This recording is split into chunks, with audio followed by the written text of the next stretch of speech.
இஸ்லாமிய கலாச்சாரத்தை பொறுத்தவரையிலே அது ஆக பழையது.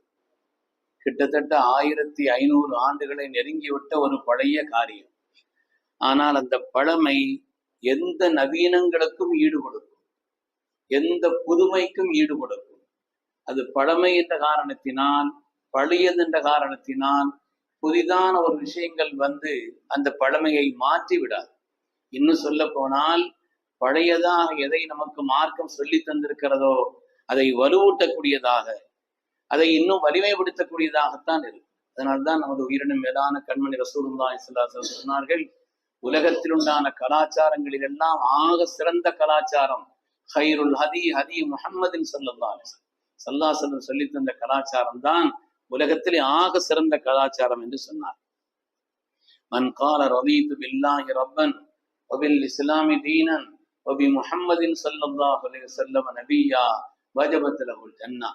யார் அல்லாஹுவை தன்னுடைய ரப்பாக ஏற்றுக்கொண்டதாக சொல்லி தீனுல் இஸ்லாத்தை தன்னுடைய வாழ்க்கையின் நடைமுறையாக ஆக்கி கொண்டு முஹம்மது ஸல்லல்லாஹு அலைஹி வஸல்லம் அவர்களை ரசூலாக ஏற்றுக்கொண்டார்களோ அவர்களுக்கு சொர்க்கமாகி விட்டது என்று அல்லாஹ்வுடைய ரசூல் சொல்வார். எனவே அப்படிப்பட்ட ஒரு உயர்ந்த கலாச்சாரம் தான் மார்க்கம் சொல்லி தந்த கலாச்சாரம். உதாரணமாக கல்வி, மார்க்கத்தை பொறுத்தவரையிலே இரு வாராருக்கும் கண்டிப்பானது. ஆண்களும் கற்க வேண்டும், பெண்களும் கற்க வேண்டும். இதை மார்க்கம் சொல்லி காண்பிக்கிறது. ஆனால் நவீன காலத்தினுடைய வளர்ச்சி அல்லது நவீனம் புதுமை என்று சொன்னால் இதிலே வந்தது என்ன என்றால் எஜுகேஷன் வந்தது. எஜுகேஷன் தான் இதிலே வந்தது. ஆண் பெண் இரு வாராரும் ஒரே இடத்தில் அமர்ந்து கல்வி கற்கக்கூடிய அந்த ஒரு நிலையைத்தான் கோ எஜுகேஷன் சொல்றாங்க இல்லையா, அந்த கோ எஜுகேஷன் தான் சமீப காலமாக வந்தது. ஆனால் இன்று அந்த இன்றைய காலகட்டத்திலே 1988 இங்கிலாந்துல தான் முதல்ல கோ எஜுகேஷன் என்பது தொடங்கியது. ஆனால் இப்ப சமீப காலகட்டத்திலே அதனால் ஏற்படக்கூடிய பாதிப்புகள், அதனால் உண்டாகக்கூடிய ஆபத்துகள், அதனால் ஏற்படக்கூடிய விளைவுகள், ஆண்களுடைய படிப்பு திறன் குறைகிறது. எங்கெல்லாம் கோ எஜுகேஷன் இருக்கிறதோ ஆண்களுடைய படிப்பு திறன் குறைகிறது. பெண்கள் தனி பள்ளிகளிலே படிக்கும் பொழுது அவர்கள் இன்னும் தைரியத்தோடு தங்களுடைய வளர்ச்சியை மேற்கொள்கிறார்கள் என்று இன்றைய ஆய்வுகள் சொல்கிறது. அப்ப இஸ்லாம் எந்த ஒன்றை சொல்லியதோ, கல்விங்கிறது தேவை, ஆண்களுக்கு தேவை, பெண்களுக்கு தேவை, அது அவசியம் கற்க வேண்டும். அதே நேரத்திலே இந்த கோ எஜுகேஷன் அப்படிங்கிற அந்த நடைமுறை இருக்குதே, அதை இடையிலே கொண்டு வந்தார்கள் நவீனம் என்ற பெயராலே. ஆனால் அது ஆபத்தானது, கல்வியினுடைய நிலைகளை பாதிக்கக்கூடியது என்றுதான் மார்க்கம் நமக்கு சொல்லி காண்பிக்கிறது. இன்று அறிவியல் முன்னேற்றங்களிலே உள்ள பல நாடுகளிலே தனித்தனி பள்ளிகளை வைக்க ஆரம்பித்து விட்டார். தனித்தனி பள்ளிகள் இஸ்ரேலில் எல்லாம் கிட்டத்தட்ட 40% மேல் தனிப்பள்ளிகள் ஆகிவிட்டது. அதனாலே இன்றைய நிலையிலே இந்த நவீனங்கள் எதை பூர்த்தியதோ அது தவறானது, அது சரியில்லாதது என்பதைத்தான் பழமையான கல்வியை கற்றுக் கொடுக்க வேண்டும். அதே நேரத்தில் கோ எஜுகேஷன் என்பதை நீங்கள் தவிர்க்க வேண்டும் என்பதை மார்க்கம் சொல்லி தந்த இந்த காரியம்தான் இன்று உலக அளவிலே மேன்மையானதாக பெருமையானதாக ஆய்வுகள் நமக்கு சொல்லி காண்பிக்கிறது.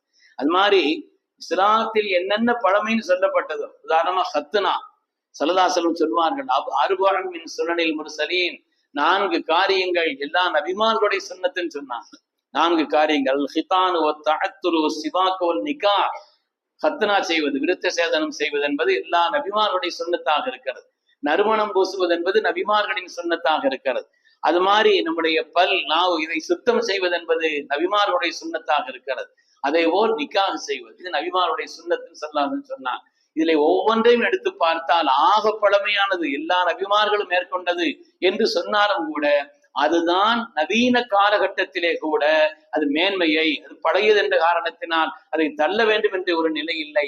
நவீனங்கள் அதை இன்னும் வலுப்படுத்தியது. ஹம்சு மினல் ஃபித்ரா, 5 காரியங்கள் இயல்பிலே உள்ளது, இயற்கையானதுன்னு சொல்லுவாங்க.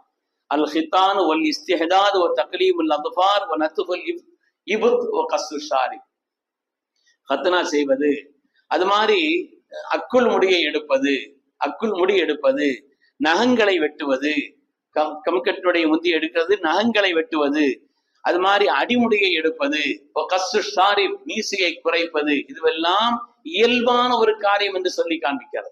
இதனால் ஏற்படக்கூடிய பலாபலன்கள் சாதாரணமானதல்ல. ஹத்னா இருக்கிறத இன்றைய காலகட்டத்தை பொறுத்தவரையிலே உடல் நலனுக்கு மிக முக்கியமானது என்று சொல்வார். கிருமிகளுடைய பாதிப்புக்கு அது முக்கியமான ஒரு நிலைப்பாடு. கிருமிகள் தொற்றாமல் பாதுகாப்பதற்கு விருத்த சேதனம் என்பது, ஹத்தனா என்பது முக்கியமானது என்பதை இன்றைய ஆய்வாளர்கள், இன்றைய டாக்டர்களும் கூட சொல்லி காமிக்கிறார்கள். இன்னும் சொல்ல போனால் எய்ட்ஸ் என்பது உலகத்திலே இந்த HIV அந்த எய்ட்ஸினுடைய அந்த இது அதிகமாக பரவுவதற்கான காரணமே இந்த ஹத்தனாவினுடைய நிலை இல்லாதது என்று சொல்கிறார். அதனால் இந்த ஹத்தனா என்பது எய்ட்ஸை கட்டுப்படுத்துவதிலே முக்கியமானது.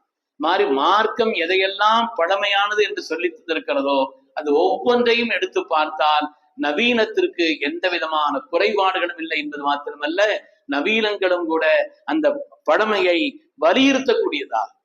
நாங்களை வெட்டணும்னு மார்க்கம் சொல்லுது,